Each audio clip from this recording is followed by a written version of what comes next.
I will walk you through the different components of the WELL standard and how they look like in terms of our two studios in Chicago and New York that are WELL Platinum.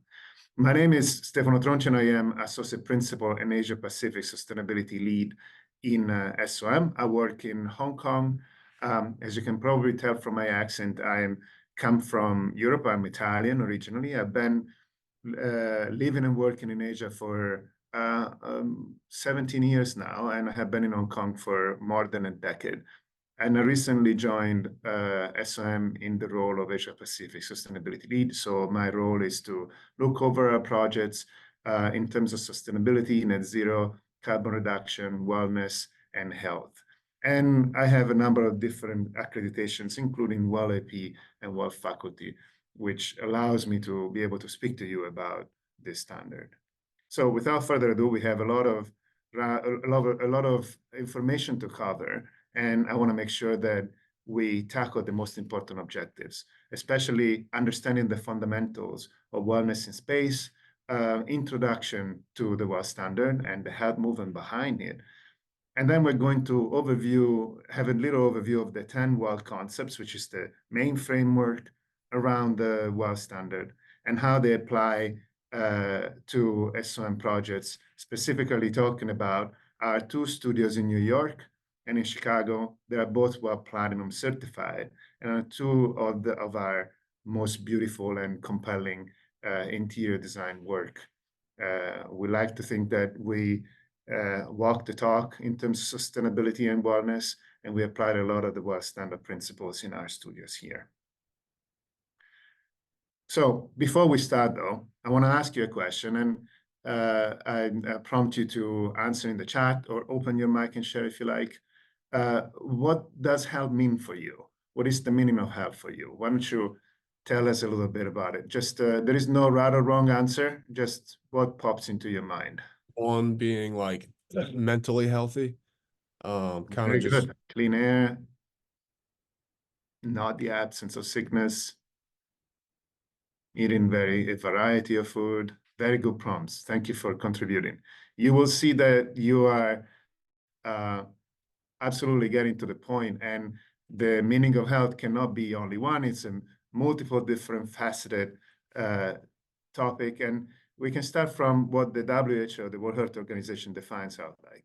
So health is defined by the WHO as a state of complete physical, mental, and social well-being, and not just the absence of disease and infirmity. So you can see how in that bucket, there are a lot of different requirements, and we designing spaces, we need to ensure that we provide that level, the level of wellness for our users.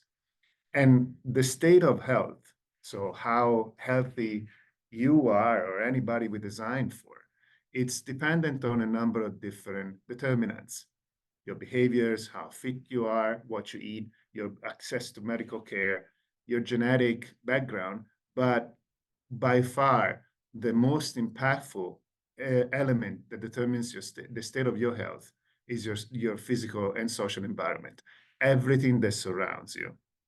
Our environment changes how we live. And we have seen it in the whole, during the pandemic, how things have changed. We've seen it a number of times in history, how factors have changed our environment and the way we live accordingly. I have another question for you. How much time do we think we spend indoor each day in percentage? And by indoor, I mean everywhere that is not outside. So you can include rooms, cars, everything. 80%, 75%, 98%. Wow, that's really a lot. But you're very close. 90%, you are right. So we spend, as an average, we spend approximately 90% of our time indoors, which is why our environment is the larger determinant of our overall health, which means that our health begins at home and at work and everywhere we spend our time during a normal day.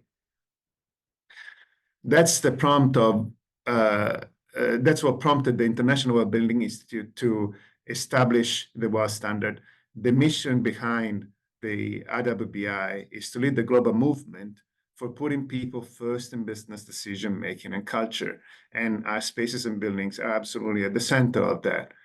The WELL standard started in 2014 after several years of research, including a whole number of experts from many different disciplines. And from 2020 onwards, we have the second version, the second iteration of the standard, which is what we have today and what we're going to talk about. And the whole concept of the standard rotates around this idea of people and planet, finding the synergy between these two factors and creating spaces that are not just sustainable, but also good for the people that need to use them. Through a process that is truly holistic, puts the people at the center of the process, but also finds out how our spaces affect people from a design perspective, from an operations perspective, and from a behavioral perspective. So what you will see in the WELL standard is not just design metrics and strategies, it's also, for example, policies that the owner of a certain place or the operator of a certain place needs to put in place, as well as behaviors like what are your cleaning procedure and protocols versus how you're utilizing certain kind of spaces that affect the way your health responds to the space around you. And it's people-centered because statistically, people are by far the biggest cost in terms of operating any workplace around the world, up to 90% actually, a lot more than rent and energy combined. And in cost, you have, of course, salaries, you have, of course, all of the benefits, holidays, and so on, but you also have medical leave, you have insurances, you have absenteeism and presenteeism, which is basically when you are at your desk, but you're not really clocked in and you're not producing any quality in your job. And that happens more often than what you would think. So all of that together is about 90% of the costs of operating in a workplace.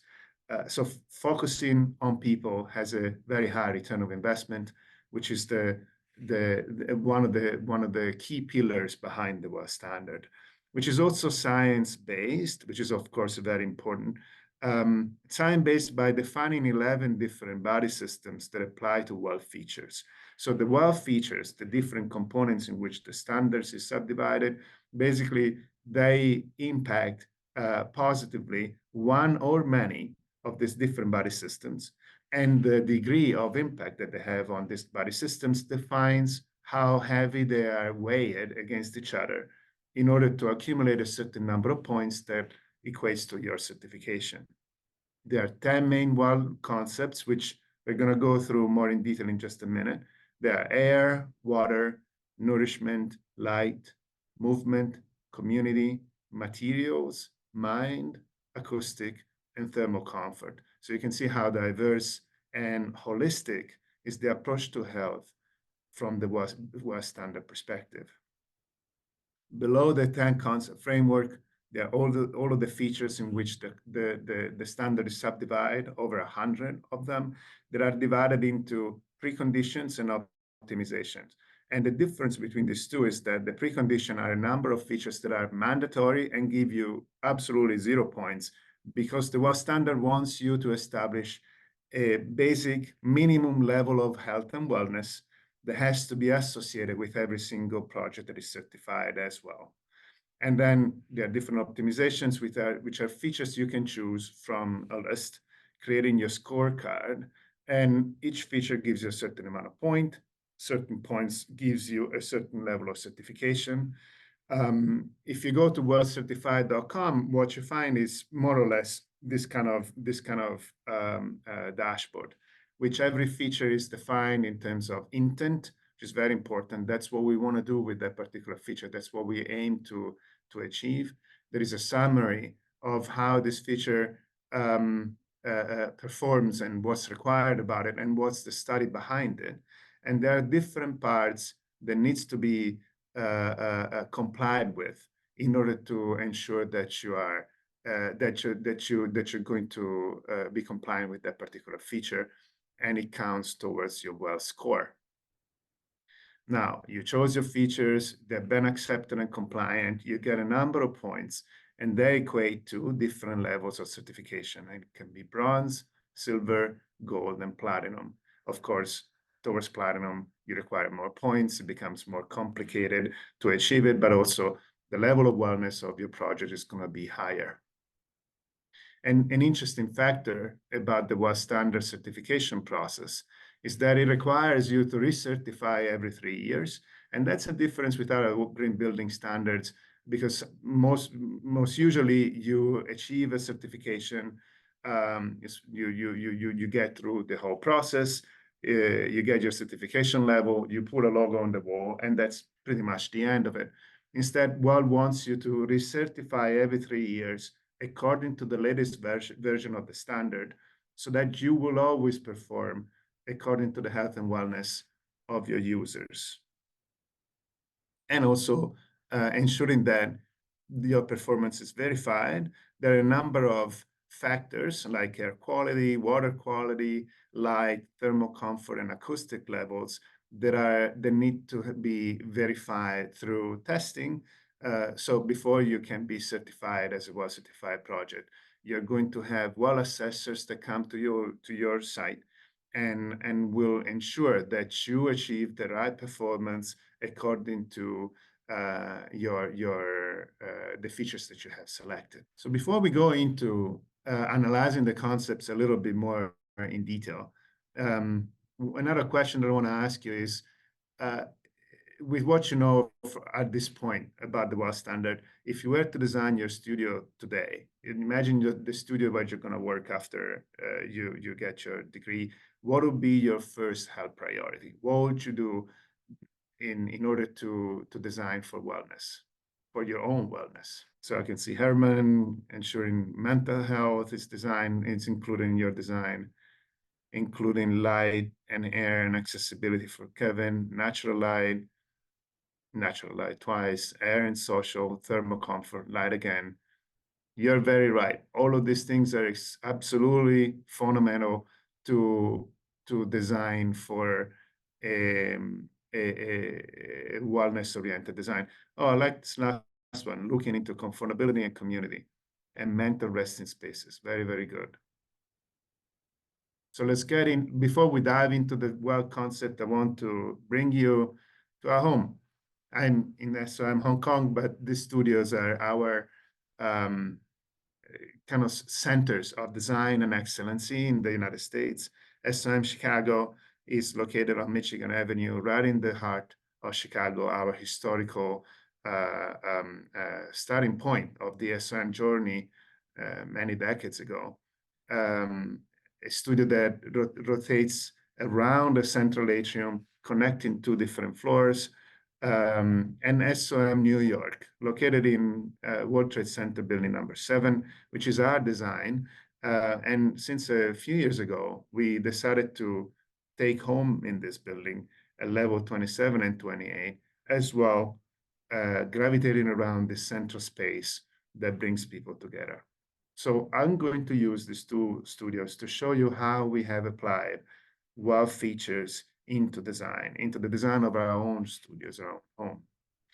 And the concept behind our studios is to design to foster communities, our culture, emphasizing wellness, and prioritizing sustainability. And let's start our WELL journey into the WELL concept from probably the most important concepts of all, which is air. Air is by far the element that impacts the health of an interior space the most. Indoor air pollution is one of the most important cause of ill health worldwide. And just consider that pollution worldwide contributes to approximately 7 million premature deaths yearly. And that's the source of poor indoor air quality comes from different directions, different sources, but by far more than 50% is related to inadequate ventilation, which is why the WELL standard puts so much emphasis on ensuring that you have the best ventilation possible, that ventilation systems are filtering the right way for organic and inorganic components.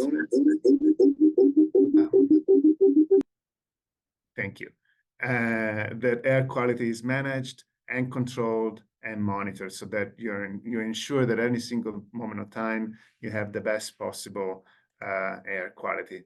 In SOM, we monitor the air quality in all of our studios. We have different sensors at different levels and all located at the level of breathable airspace that manages, that control that our studios are always within the healthy range of carbon dioxide, carbon monoxide, particulate matter, and volatile organic component, so that we ensure that we always in this range. And we control carbon dioxide, which is obviously produced by us, right? By us breathing in a space.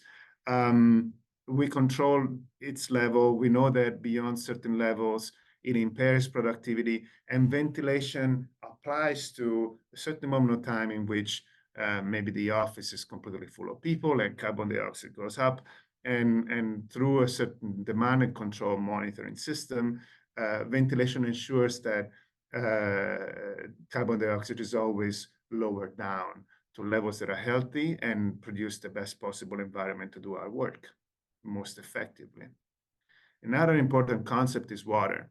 And an interesting thing is that people sometimes rely on sodas and sugar beverages, not because of a particular preference towards them, but because they mistrust the quality of the water that is available to them. So ensuring that we have a good quality water accessible to all is extremely important. And for that, we need to identify contaminants that are potentially present in your water, ensuring that we monitor them, and that we always transparent about the quality of the water that we drink. And contaminants come from many different sources. Some of them are completely unregulated worldwide and in our houses. So we want to ensure that we have the right level of filtering, the right level of quality monitored through different analysis. We want to ensure also that we promote drinking water and hydration across all of our spaces. The same thing goes for nourishment, the third concept that we're finding in the WELL standard. So we want to ensure that not just water, but also the food that we eat is of the highest level possible, that has all of the nutrients that we need. There are also parts of the standard that promote growing your own local food within the area where your project is located. And it's interesting because one thing that the standard provides is it demands you to put healthy food in the closest possible space in your pantry or in your restaurants or in your markets in order to be able to be the most accessible.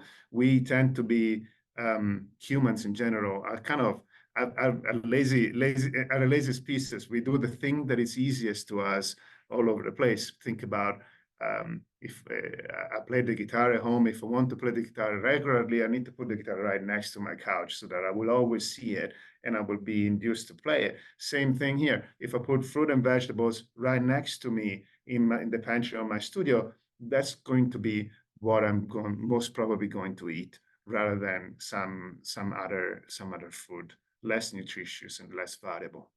So nourishment in the workplace becomes about something that prioritizes fruit and vegetables, as we were saying, locally sourced, ordered in bulk in order to avoid waste, and creating awareness and recycling habit and behavior in the office.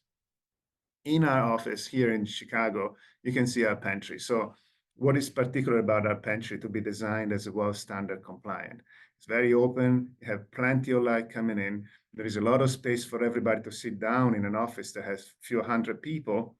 You have, as you can see on the table, fruit and vegetables right in front of you as the obvious choice. There are plants, it's biophilic. It's a very inviting space to spend your lunchtime with your colleagues. In New York, it's more about subdividing space in smaller and larger environments so that you will always find a place that is comfortable to you. And additionally, in both of the offices, we provide portion controlled utensils such as dishes or mugs so that you will be prompted to avoid overeating during the day, which is also part of the WELL standard. One main issue of design for our interior spaces is light, of course. And light, when it comes to analyzing it in scientific terms and health terms, is all about disruption and desynchronization of your body's circadian rhythm. So the circadian rhythm, it's your internal biological clock. We all have it. Every single animal and species in the world has it.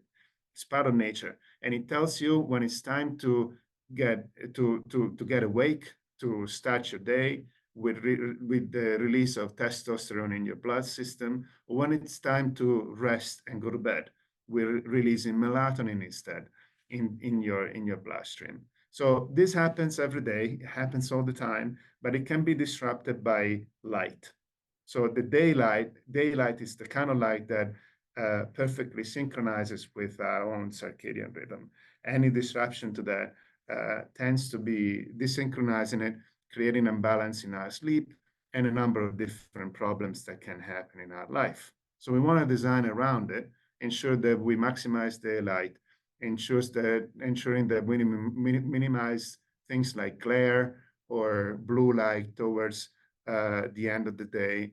And in our projects, we do it by opening as much as possible access to the exterior with all the daylight coming in, flooding the spaces with diffuse light and beautiful views of the exterior.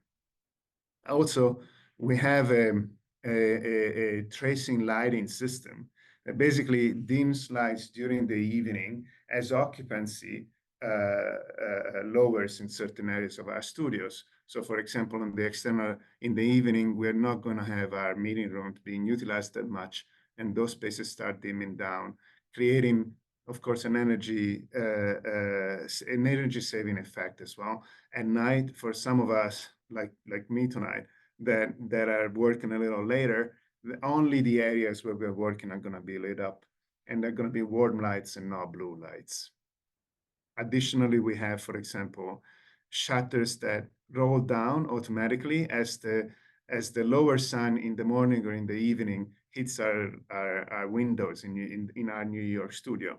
That allows us to maintain access to daylight, but avoid glare being a disruptive element of our work. In Chicago, we have two sources of daylight. One is from the outside, like you can see on the right-hand side. This is almost a cross-section of our work.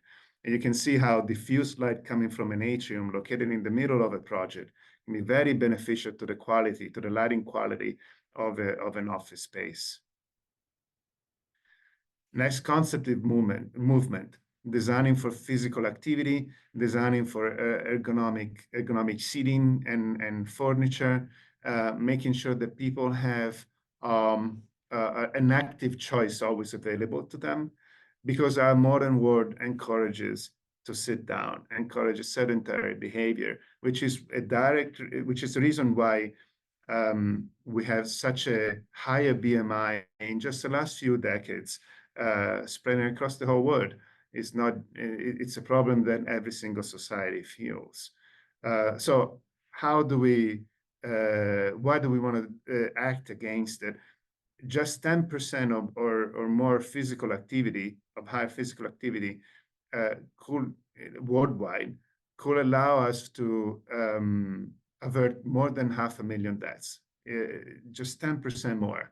And in order to do that, we design our spaces to be active, to have ergonomic seatings and furniture, to create networks of circulation that are beautiful, they are inviting people to walk around and not rely on, for example, escalators or lifts. In our offices, we locate stairs right at the center of the studio, like here in Chicago. And stairs are designed in a way that are inviting vertical circulation. They are the obvious choice, and they are designed with natural material to be more comfortable, more accessible to everybody, more pleasant. And here you can see in New York, the stair is entirely designed with timber. Additionally, all of our desks in our offices are adjustable height.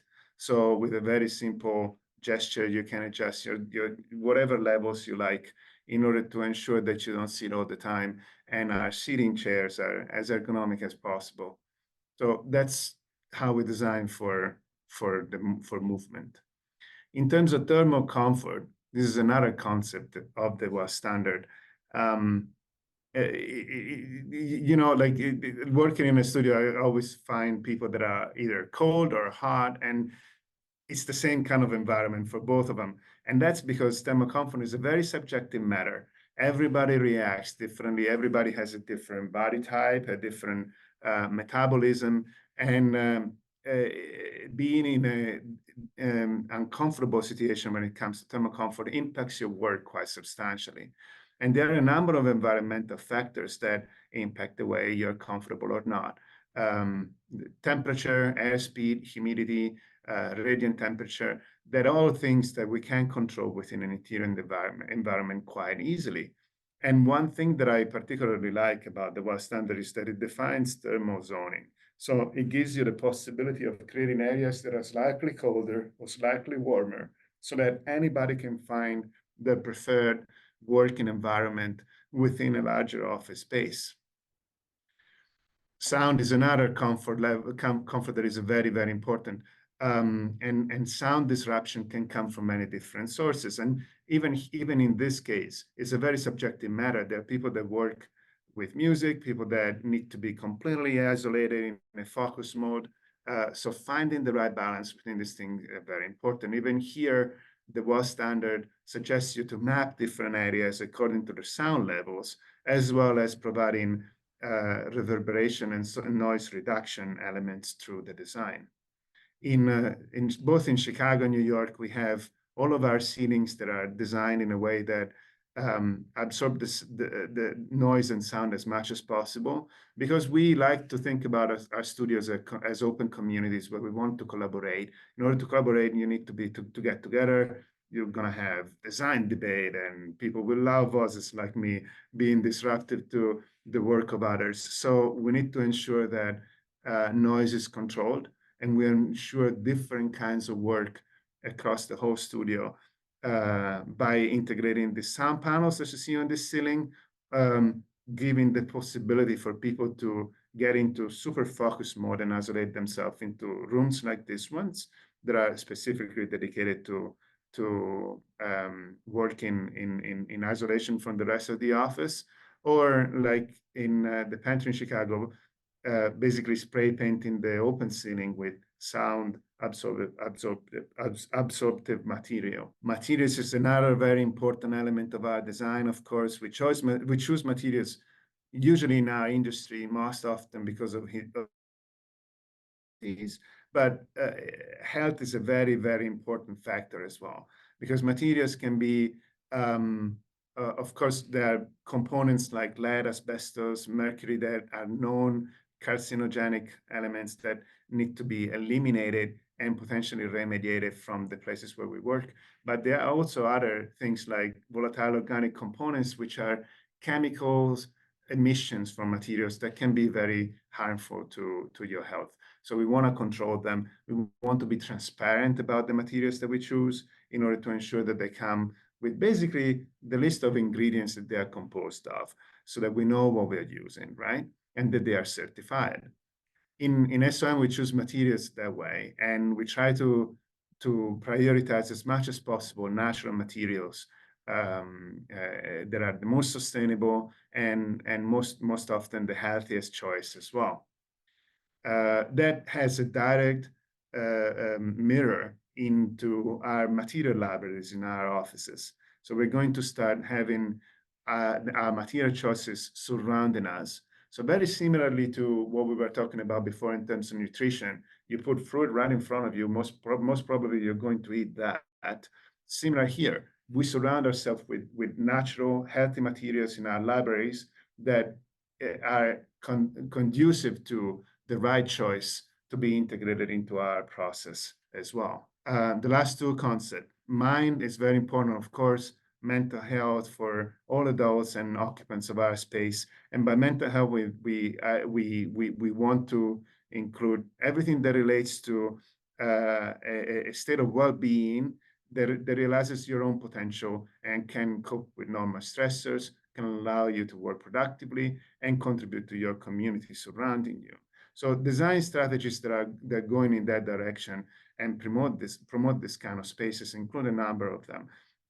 connection to nature and biophilia, connection to place and celebration of culture, as well as ensuring that none of the WELL-certified projects that they're all smoke-free, and also including policies that allow users of a WELL-certified project to find the right direction to avoid substance abuse or alcohol abuse and stress management.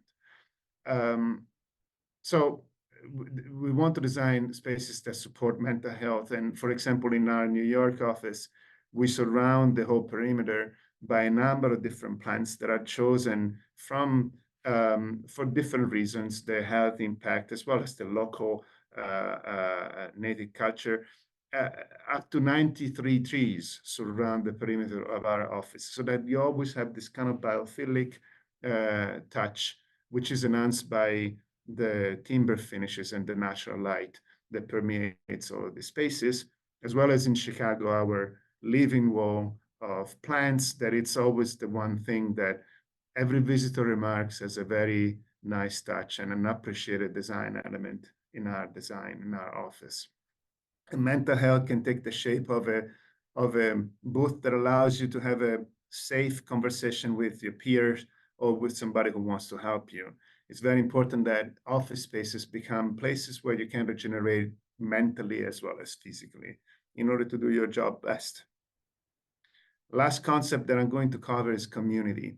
And community means, designing for community means designing for a workplace or an interior space that it's accessible and open to all, regardless of race, ethnicity, socioeconomic status, age, sex, and disability status, sexual orientation, or gender identity.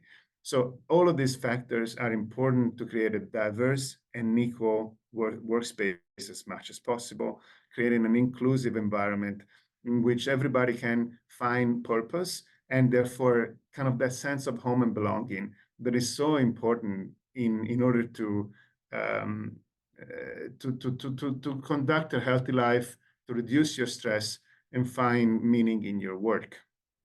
There are a number of different features in the WELL standard that goes in that direction. Many of them are policy related in order to ensure that accessible design is included, diversity and inclusion, civic engagement, family support, and so on.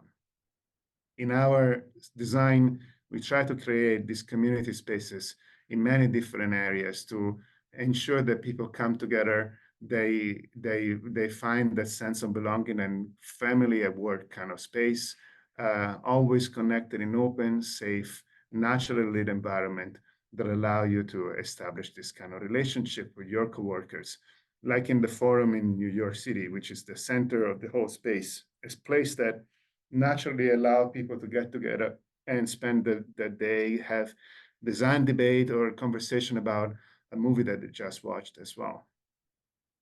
And all of these things combined made our New York office being recognized as one of the top 5% of workplace worldwide in terms of user experience, which is a very, very phenomenal and remarkable feature to have our office recognized of. Last final thing that I'm going to mention about the WELL standard is that behind the WELL standard, at the core of it, there are the people that lead it and design with it. And those are the WELL accredited professionals, or AP, like myself. And if you want to become a WELL AP, there is a little exam that you need to pass, a bit of study to do around the WELL standard. And you can use the WELL AP badge to build your brand, link it to your resume, start making an impact through your design with the knowledge that you get from the standard, and as well start getting connected with a number of experts in your field that have the same purpose and the same interest. Well, thank you very much.